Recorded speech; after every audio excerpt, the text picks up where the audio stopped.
All right, here we go. All right, guys. Welcome to another episode here with BFF, Beer Fishing Fanatics. It's me, Grandy, with MaPop Fishing and Fishing Kit here. How you doing today, Mike? Good, good. Cool. We're just doing just to kind of give everybody, we're doing a second episode here. We got Sean with Saki Fishing joining us again. He was a good guest. So we're like, you know what? Let's just record another episode with him and let's have him drink another beer. That was my thought. What do you think, Kit? Yeah, sounds good to me.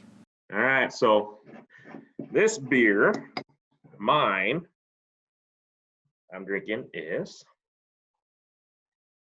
Westo Cocoa Chocolate Stout. It's award-winning. Actually, might be my favorite freaking stout of all time. So if anybody ever gets a chance, they're out of Okoboji, Westo Cocoa Stout. Give them a shot. They're pretty damn good. What are you drinking? I have one from Confluence. We drank it on an episode earlier before, and it is the classic Des Moines IPA. Yeah, I'll show it both here and up here. Come on. Oh, there it goes. And Sean, I think you're drinking. What are you drinking? Exile Hannah. There we go. All right, cheers, It- brother. It's actually my favorite one of theirs. It's got a banana taste to it. Banana? Yeah. Really? You think so? Yep. It says so on the back of it. Hey, There's hints of clove, bubblegum, and banana. I never thought of that. Now I'm gonna. I'm gonna taste banana. You taste banana every damn time I now. drink that beer now. Holy crap! Anyway, so the what did I see? I think I saw the other day. Actually, one of the episodes we were talking right before about snagging, and then people leaving it. Remember something? Remember? I think we said something about the people were leaving some of those junk fish or whatever because they were snagging or whatever, right? So I had more questions. I'm hoping you guys can help me understand because I see people, they just go out there and just snag all the time. Like they literally cast and then I just see them like, I'm like, I've never done it. I've done it one time actually with you, Kit, but I don't know like what's the reasoning behind it, why snag, what kind of equipment, I mean, what types of fish can you snag? You know what I'm saying? Like, what are you going for when people are snagging? Um, Teach me. I don't know. What's snagging all about, guys? well, like there's one desirable species that you can only catch by snagging. That'd be the spoonbill or the paddlefish. Depending on your body of water or your river system, there's seasons for it. On like the Missouri, I don't know when the seasons are. Like you actually have to buy tags, kind of like deer season. I don't know the specifics. I mean, I could look it up real quick if you guys want me to. But yeah, there's yeah, like the spoonbill and paddlefish is like a desirable fish, but the only way you can catch them is by snagging them. So that'd be one reason you'd want to snag fish. But like down here in Des Moines, there is no season. There is a bag limit. I'm not sure what the limit is, but they are found as far up as the Red Rock Dam. So if you go down there, you'll see people snagging, and I think and people know that, so they go down there, and there's no season for it in on the Des Moines River. So unlike the Missouri or whatever, you have to wait for a certain time of year, then you gotta buy tags for it. Opposed to like Des Moines River, you go down there whenever, and then just snag a spoonbill. Since there's no season, there's no tag. There's still a limit. I'm not sure what the limit is, but that's like, I guess, a main reason people would snag. You know when snagging, Sean? Yeah.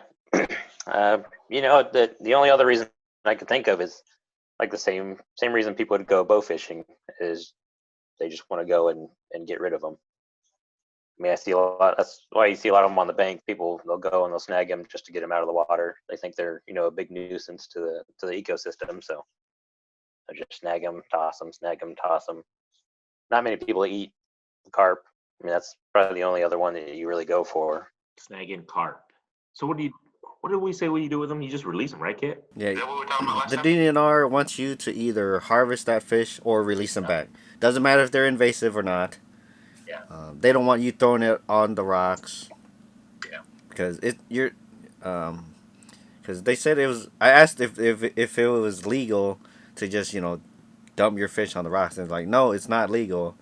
And then I asked, even for the invasive fish, they even said return it or harvest it. They encourage you to harvest it because they're invasive, but they'd rather have you throw it back in the river than to leave it to rot on the bank. I have old poles. That'll work, right? Like old, like heavy. Like what kind of poles do we need for snagging?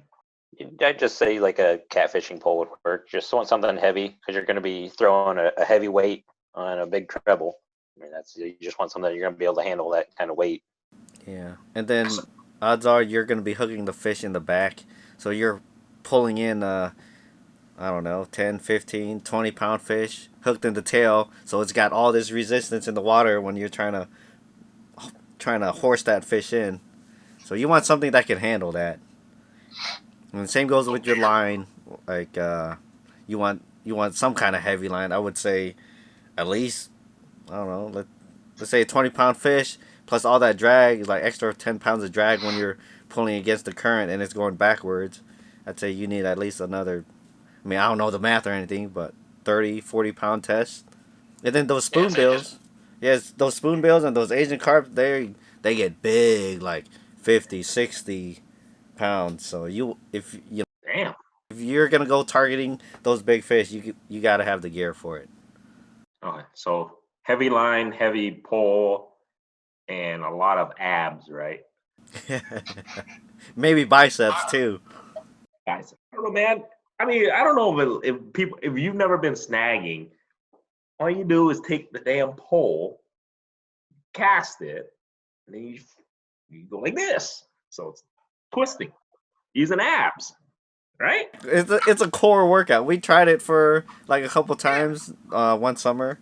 It's you don't want to be like just using your arms and your shoulders because then you'll tire out really quick. So you just want to like use your whole body. Like you just turn with your rod. Use your core. Core here. We'll drink to the core. Cheers, cheers. This might go against your core, but sure. Hey, you were talking about lines. Now, I switched to braid. Like all my lines are braid, like open waters. So I put braid on all of my lines. I tie either a fluoro or a mono leader, obviously. But is there any specific? I don't know. What do you normally use for whether it's bait cast or spinning reel? I mean, what do you use? I use like I want to say 90% braid on everything. Everything except for my bait rod, like my bobber. Like if I'm throwing minnows, then I would use mono. But everything else, my jigging rods, catfish rods, bass rods, it's all braid. All braid. I didn't know this because I had to Google this stuff, man. The hell, man, a line's a line. You know what I mean? When I was fishing, like, it's all plastic, whatever, man, line's a line. But see, people don't tell you, like, okay, when you fish with braid, that line doesn't sink. It just sits on top of the water because, you know what I'm saying? Because it's not heavy. Then all of a sudden you use fluorocarbon. Like, okay, what's the difference between fluorocarbon and mono, right? It looks the same, but nobody realized that fluorocarbon's a little bit heavier and it sinks faster. People don't realize that mono, it stretches.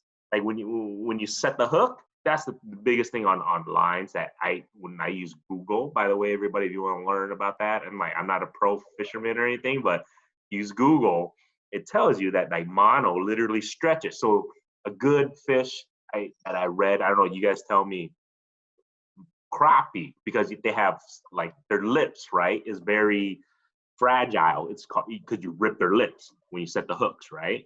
So people are telling me like the leader or the line that you should use for crappie should be mono because that way it stretches a little bit so it doesn't rip too much. When you set the hook, it doesn't rip it too hard. So they say they use mono. And then, because if you use braid, see, a lot of people don't realize when you use braid, which is, I love braids because it's like literally a string. But braid will rip their lips, literally. Like when you set the hook, and because it's instant pull. There's no stretch or anything with the braid. That's why they say usually use a mono, like leader, or just use mono when you're fishing for crappie. So I don't know, man. That's my 2 bits from Google that I learned a lot of. So I don't know if that means anything or not. Supposedly, when you fish for like when you use top water too, don't use fluoro because it sinks. I don't know. That makes sense. I said I use braid for top water. Yep, that or like if you have a bass jig, something with a really big hook. You don't want that stretch. You want something that'll get that power right away. That way it can penetrate their mouth or whatever. And that's the thing. Braid, like you just said, there's no stretch. People don't know that. They're like, see, this is the thing. A lot of people like they talk and they act like they know fishing. I don't know it, but I have to Google because what's the because I'm that type of person that I want to know what's the difference. But like you just said, Sean, like when you're on top water and when you literally pull with the braid, it sets. It's not. There's no stretch. There's no bend or anything. It literally sets in. It's right then and there. So that's why. How about ice fishing? What kind of lines do you guys use for ice fishing? I use fluorocarbon. That's about all I fluoro. use. It's got a better abrasion resistance. So like even in open water, if you're going by rocks, you want to use fluorocarbon. And ice fishing, you're running up against the edge of the ice the whole time. So you want something that'll stand up to that abrasion. You ever use braid ice fishing? I don't. I don't know. I usually use the same stuff all the time. So you think it makes a difference? Braid ice fishing? I don't know. Braid freezes easier because it holds water. And then, if you're holding water and it's 2 degrees outside, your line's freezing. Yeah, but a lot of the ice fishing braid, it's they say it's coated, so it shouldn't let any water in. I guess. But I don't know. Fluorocarbon's always worked for me, so I just stick with it. And the thing with fluorocarbon is, like light penetrates it differently, so it kind of. I mean, I wouldn't say it totally disappears in the water, but like even compared to mono, fluorocarbon in water is harder to see, and especially compared to braid, because light isn't passing through braid. So that's one of the reasons I like using fluoro as far as a leader is concerned, because I'm using braid and then I'll have a fluorocarbon leader, and they say it's invisible in the water, but even I can see it in the water. So if I can see it, then the fish can see it, especially during ice fishing, because they're going up to your bait and they could be sitting there for like 15 seconds analyzing everything going on, and I'm sure they can see that line too. But with fluorocarbon, it kind of minimizes what they can see compared to like braid or mono.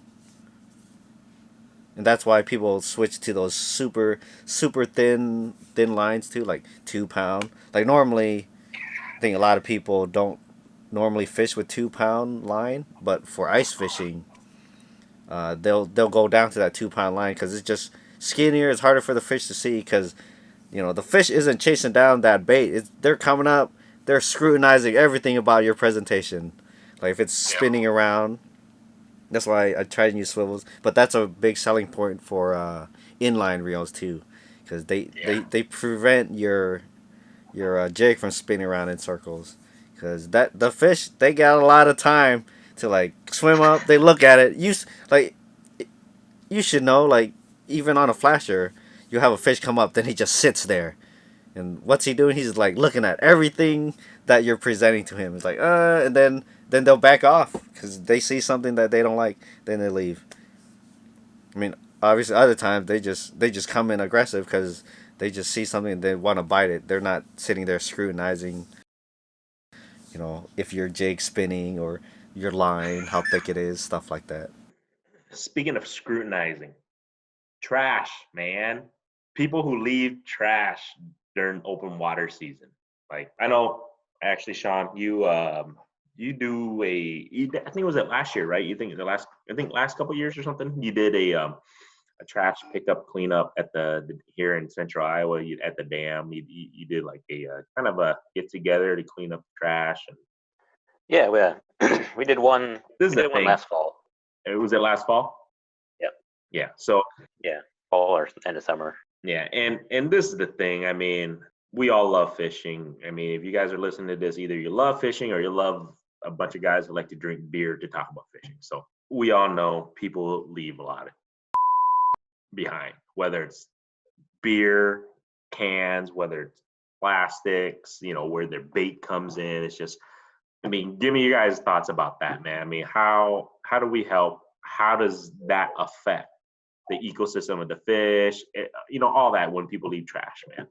I don't know. I hate seeing it. I know it seems like everybody you talk to that fishes, they hate seeing garbage, but the garbage is there from people that fish. That's the problem, and it's definitely worse. Like in spillways where there's a higher concentration of people, there's gonna be more trash, and all that trash you leave them on the rocks or just by the bank, and then when the water rises, it just takes it all downstream. So that's why last year we tried to go pick some up, and I think it did good then, because while we were cleaning up, other people saw us cleaning up, and I heard from a lot of people say that people stopped fishing to help them pick stuff up while they're out there.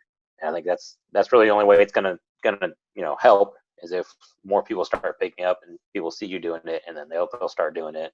Hopefully it just keeps moving on from there. Every time I go open water fishing, I literally see a ton of trash. Just the biggest thing is just take what you bring, right? Yeah. It's leave it better than how you found it. I don't know, man. You tell me, Kit, how much trash and you see when you go fish, man. It's not even just open water. Like even ice fishing, you see trash, but the thing is, it doesn't matter where you go on Earth. There's gonna be trash. Even in the deepest part of the ocean, like in Mariana's Trench, they said they found trash down there. Like the most remote place on Earth that I think only 3 people ever been to. There's trash down there. Because even if it's left in one space, it always finds its way somewhere else. Doesn't matter where you're at. And I guess it's just human nature just to trash places. So it's human nature to trash. That's what you're telling me. It is. That doesn't mean it's right. I mean, I'm not gonna proclaim myself as a saint. Like I go out fishing and I don't always pick up trash that I see. I mean, I try not to litter, but I mean, that's one thing I could improve as like an angler. If I see trash, I go and pick it up. All right, guys. Every time we go fishing from now on, that all of us have to take at least a piece of trash back with us. Yeah, we could all do a little bit better. Yeah, I think no, you're right. Like Sean, what Sean was just saying, make it a little bit better. Let's just do this. Everybody, take your own stuff. Quit leaving your own. Number one. Number two, take one piece of trash back with you. You don't have to take everything back, like you said. It's a lot. When you go out there, there's hell, all right? There's tons of freaking trash everywhere. But if you take that one piece of a beer can or a box of leftover lures or whatever, it literally, just imagine if everybody did that. You take your own trash and you take one piece back with you. It helps. Yeah, it's one less piece. It's one less piece of trash. Yeah. Hey, did you guys see that the Johnston bait shop, their live bait containers are now, they use compostable ones. Yeah, the worm containers, the wax worms, all that kind of stuff. So they say it's not biodegradable, but it's compostable. So I mean, even that will help. I mean, if it gets left out somewhere, it's not as bad as all the previous ones. All right, we're gonna have to look this up. What's the difference between biodegradable and was it compostable? What's the difference? Because I don't know. I don't have time to Google right now. But next episode, Kit, we'll find that out and we can do it. All right. We'll Google next time. I'll have that prepared. Or Google out, see if what's the difference between compostable and biodegradable. Anyways, though, just thought we'd extend another episode with Sean Wasaki Fishing here. So give everybody a little opportunity just to kind of sit back, have a beer here with us, and just kind of talk a little bit about fishing and everything. So we just like to thank everybody for joining us. But we'll be having some more vendors, more interviewers joining us in the upcoming episodes and everything. So make sure you guys subscribe. Check out the YouTube channel of Mr. Fishing Kit here. You guys can see him in action a lot of the times catching. He actually has a few episodes with Sean and myself, I think a year or 2 years ago. So make sure you guys check that out. Especially check the one out where I outfished a guy named Trey. So make sure you guys check that one out.